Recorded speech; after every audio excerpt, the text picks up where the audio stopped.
ಆತ್ಮೀಯ ಬಂಧುಗಳೇ, ಮಹಾಭಾರತ ಭೀಷ್ಮ ಪರ್ವ. ಇದರಿಂದ ಅಭಿಮನ್ಯು, ಉತ್ತರ ಮತ್ತು ಶ್ವೇತನ ಸಂಗ್ರಾಮ ಮತ್ತು ಉತ್ತರ ಮತ್ತು ಶ್ವೇತನ ವಧೆ ಈ ವಿಚಾರದ ಬಗ್ಗೆ ನಾವು ತಿಳ್ಕೊಳ್ಳೋಣ. ಸಂಜಯ ಹೇಳ್ತಾನೆ, ರಾಜ, ಈ ದಾರುಣ ದಿವಸದ ಮೊದಲನೇ ಭಾಗ ಕಳೀತಾ ಇದ್ದಂಗೆ ಅನೇಕ ವೀರರ ಭೀಷಣ ಸಂಹಾರ ಆಗತ್ತೆ. ಆಗ ನಿಮ್ಮ ಮಗ ದುರ್ಯೋಧನನ ಪ್ರೇರಣೆಯಿಂದ ದುರ್ಮುಖ, ಕೃತವರ್ಮ, ಕೃಪ, ಶಲ್ಯ ಮತ್ತೆ ವಿವಿಂಶತಿ ಇವರೆಲ್ಲರೂ ಸೇರ್ಕೊಂಡು ಪಿತಾಮಹ ಭೀಷ್ಮರ ಹತ್ರಕ್ಕೆ ಹೋಗ್ತಾರೆ. ಈ 5 ಜನ ಅತಿರಥಿಗಳಿಂದ ಸುರಕ್ಷಿತರಾಗಿ ಅವರು ಪಾಂಡವರ ಸೈನ್ಯದ ಒಳಗಡೆ ನುಗ್ಗೋದಕ್ಕೆ ಶುರು ಮಾಡ್ತಾರೆ. ಅಂದ್ರೆ ಆ ಭೀಷ್ಮಾಚಾರ್ಯರನ್ನ ಇವರೆಲ್ಲ ಸಂರಕ್ಷಣೆ ಮಾಡಿಕೊಂಡು ಪಾಂಡವರ ಸೈನ್ಯದ ಒಳಗಡೆ ನುಗ್ಗೋದಕ್ಕೆ ಶುರು ಮಾಡ್ತಾರೆ.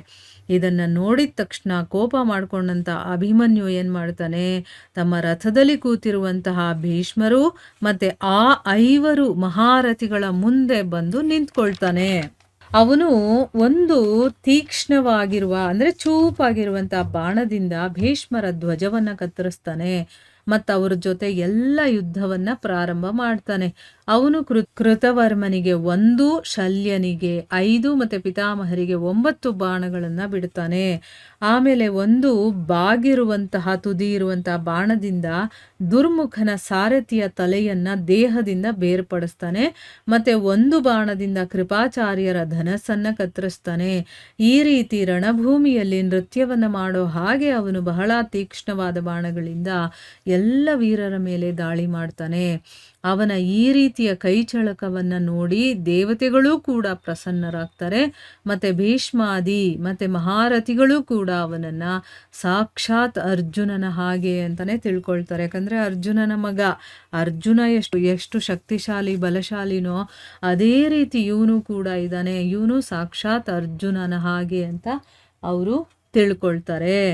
ಆಮೇಲೆ ಕೃತವರ್ಮ, ಕೃಪಾ, ಶಲ್ಯರು ಕೂಡ ಅಭಿಮನ್ಯುವನ್ನ ಬಾಣಗಳಿಂದ ತಡೀತಾರೆ. ಅದರಿಂದ ಅವನು ಮೈನಾಕ ಪರ್ವತದ ಹಾಗೆ ರಣಭೂಮಿಯಿಂದ ಸ್ವಲ್ಪ ಕೂಡ ವಿಚಲಿತನಾಗ್ಲಿಲ್ಲ. ಮತ್ತೆ ಕೌರವ ವೀರರಿಂದ ಆವರಿಸಲ್ಪಟ್ಟಿದ್ರೂ ಕೂಡ ಆ ವೀರ ಮಹಾರಥಿ ಆ 5 ಅತಿರಥಿಗಳ ಮೇಲೆ ಬಾಣಗಳ ಮಳೆಯನ್ನ ಸುರಿಸ್ತಾನೆ. ಮತ್ತೆ ಅವರ 1000 ಬಾಣಗಳನ್ನ ತಡೆದು ಭೀಷ್ಮರ ಮೇಲೆ ಬಾಣಗಳನ್ನ ಬಿಡುತ್ತಾ ಅವನು ಭೀಷಣವಾದಂತಹ ಸಿಂಹನಾದವನ್ನ ಮಾಡ್ತಾನೆ. ಅಂದ್ರೆ ಅಷ್ಟು ಶಕ್ತಿಶಾಲಿ ಅವನು ಅಂತ ಅರ್ಥ. ರಾಜನೇ, ಆಮೇಲೆ ಮಹಾಬಲಿ ಭೀಷ್ಮರು ಬಹಳ ಅದ್ಭುತ ಮತ್ತೆ ಭಯಾನಕವಾದಂತಹ ದಿವ್ಯಾಸ್ತ್ರಗಳನ್ನೆಲ್ಲ ಪ್ರಕಟಪಡಿಸ್ತಾರೆ. ಮತ್ತೆ ಅಭಿಮನ್ಯುವಿನ ಮೇಲೆ 1000 ಬಾಣಗಳನ್ನ ಬಿಟ್ಟು ಅವನನ್ನ ಹೆಚ್ಚು ಕಡಿಮೆ ಮುಚ್ಚೆ ಬಿಡ್ತಾರೆ, ಅಷ್ಟು ಬಾಣಗಳನ್ನ ಬಿಡ್ತಾರೆ.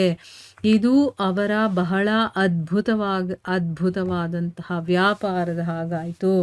ನೋಡಿ, ಇದೆಲ್ಲ ಮಾಡ್ತಾ ಇದ್ದಾರ. ಆಗ ವಿರಾಟ, ದೃಷ್ಟದ್ಯುಮ್ನ, ದೃಪದ, ಭೀಮ, ಸಾತ್ಯಕಿ ಮತ್ತೆ 5 ಕೇಕೆಯ ದೇಶದ ರಾಜಕುಮಾರರು ಮತ್ತೆ ಪಾಂಡವ ಪಕ್ಷದ ಮಹಾರಥಿಗಳು ಬಹಳ ವೇಗವಾಗಿ, ಅಂದ್ರೆ ಅಭಿಮನ್ಯುವಿಗೆ ತೊಂದರೆ ಆಗ್ತಾ ಇದೆ ಅನ್ನೋದು ಗೊತ್ತಾಗಿದೆ. ಭೀಷ್ಮರು ಅವನ ಮೇಲೆ ಆಕ್ರಮಣ ಮಾಡಿದ್ದಾರೆ ಅನ್ನೋದು ಗೊತ್ತಾಗಿದ ತಕ್ಷಣ ಇಷ್ಟೂ ಜನ ಆ ಅಭಿಮನ್ಯುವಿನ ರಕ್ಷಣೆಗೆ ಅಂತ ಓಡ್ ಬರ್ತಾರೆ.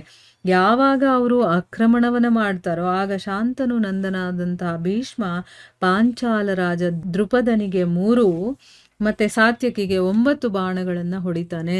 ಮತ್ತೆ 1 ಬಾಣದಿಂದ ಭೀಮಸೇನನ ಧ್ವಜವನ್ನ ಕತ್ತರಿಸಿಬಿಡ್ತಾರೆ.